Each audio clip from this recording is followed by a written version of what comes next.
All right, we're just setting up this high production value that we got going on for our little vidya. And it's way too much D3. And get ready to go over Dwarf real fast for Dragonslayer. And honestly, there's not anything super new. There's one or two little things. Falls back to what I mentioned earlier about not a BX clone, not an AD&D clone. It's different. And there's plenty of room for that in the hobby. So everybody scream they want options, and you keep supplying options, you get all weird. So anyway, Dwarf got to roll an 8 on the strength and 12 on the con to even play one.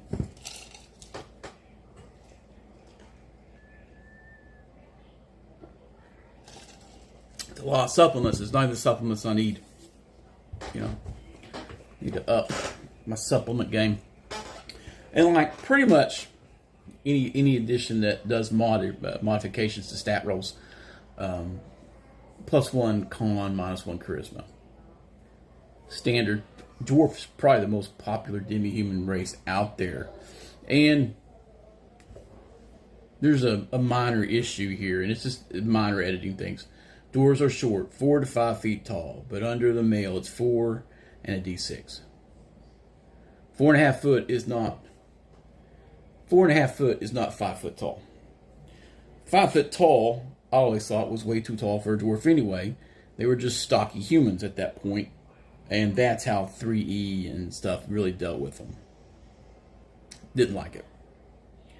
So, maybe misspoke, whatever. It lowers their age to about 400 years. Now, I've always treated dwarves being up to 700, right? I don't know where I got that, but 400 is a long lifetime, and 400 does make a lot more sense. It's a little bit more balanced, I think, and dropping elves. We'll get to elves in a minute. I don't know about that. And under role-playing, it straight up calls dwarves xenophobic and slow to trust outside their race, as it should be. It goes into the tropes we all like: feasting, drinking. Now the hammer chants, that's dwarves and singing. Really goes back to the Hobbit, stuff like that. But hammer chants and stuff, I think that's just a personalization of it. Movement, 20 feet per round. Stumpy legs don't move as fast. The standard 60-foot dark vision that most all demi-humans get. Now, stone sense is the one thing in BX and other styles in AD&D to a point that you really, the dwarf was handy for having for checking how well the construction was, cavern systems and stuff.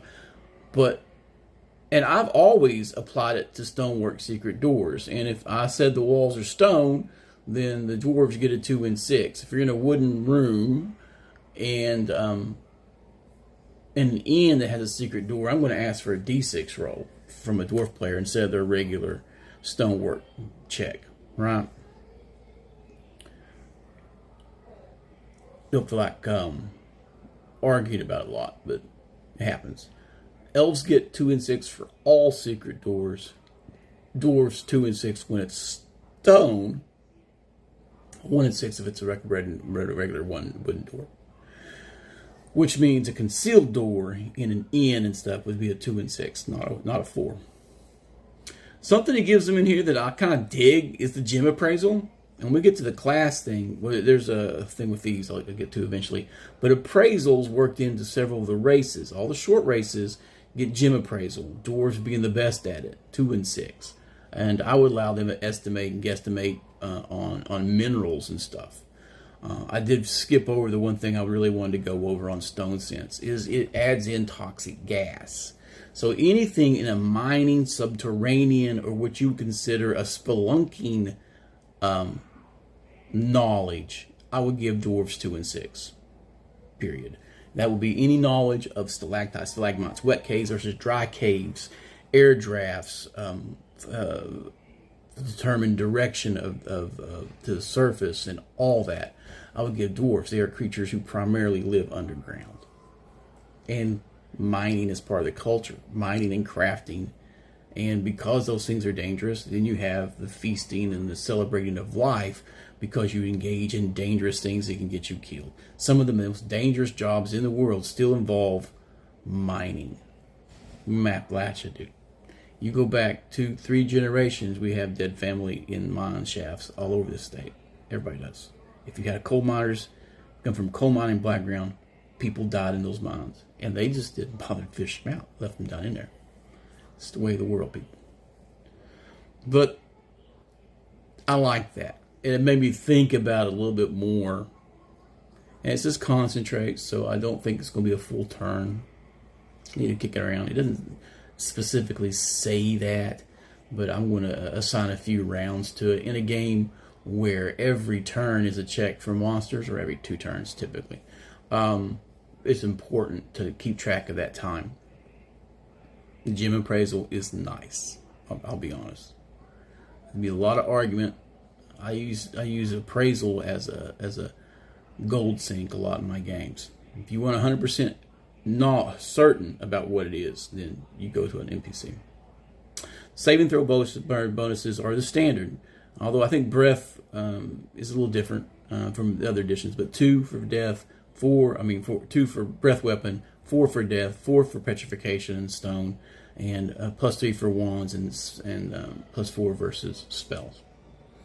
It's a solid bonus. You don't have to keep track of your scale on your con. It's just innate to all of them. It's handy. They bring back the racial enmity, which, like I said, I've had a few players who really go hard on that. I think it adds Norkers to the list, but they were always hobgoblins. Sometimes you got to spell things out for people. Weapon restrictions, because they're short, they don't get longbows, bastard swords, or the 2-handed sword, or the halberd. So any large 2-handed weapons they don't have access to. Cultural weapons, I may bring back my Dwarven War Axe eventually, but I think that should be more like a lost lore thing. Remember how we've tried to make it over the years, and we can't recapture the glory of the weaponsmiths of ancient. Like I said, sometimes you got to spell it out for players. The armor class thing, 7 feet or taller, they get that +4 bonus to AC, and that is big in a game where the THAC0s are low, and that is hard. When I get to the classes, I'll talk about how it doesn't go up as fast as others, but when it starts going up for fighters stuff, it is pretty steady. They get some thief skill bonuses and a penalty because they are stumpies, and they start with dwarf. And if you have an imp bonus, you can start common. Otherwise, if you go verbatim by that, you're going to have people actually pay attention to their intelligence, or you're going to have translators in your party. Unless you want a hand wave and say they learned it, right? Now, the starting age, 45 plus 3d6 for assassin or thief, 50 plus 3d6 for fighter, and cleric is 60 plus 3d6. If you're going by the character lives to be 400 years old, and you're going to have a long-term campaign with some serious downtime, they will outlive some of your NPC or your NPC humans.